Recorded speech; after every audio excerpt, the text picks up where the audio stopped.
Commanders say there is more to this plan than boots on the ground. It's also how they will be used. The idea is for U.S. and Iraqi forces to become a more integral part of Baghdad neighborhoods like this one, which was secured back in August, only to see violence go right back up as soon as U.S. forces left. Under the new plan, the city of Baghdad will be divided into 9 separate sections. The Iraqis asked to devote 1 army battalion and 1 police battalion to each. The additional 18,000 U.S. troops sent to Baghdad will be divided among those 9 sections of the city, nearly doubling U.S. combat power there.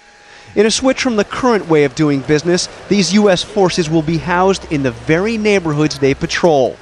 Military planners tell ABC News there will eventually be about 30 mini bases called Joint Security Stations scattered around Baghdad, housing both U.S. and Iraqi troops.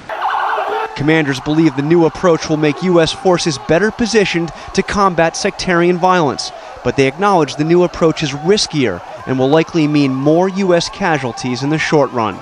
In Al Anbar province, the additional 4,000 Marines will be focused on fighting al-Qaeda in Iraq, trying to take advantage of what U.S. commanders say is a new willingness on the part of some Sunni tribal leaders to cooperate in the fight against al-Qaeda.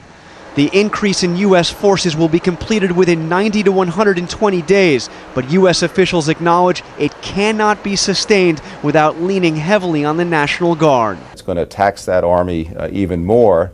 But in war, you're forced to take calculated risks, and it looks like the administration is ready to take a big one. ABC News has learned that National Guard troops who have already seen combat in Iraq and Afghanistan will likely be getting some unwelcome news. They may have to go back to Iraq later this year.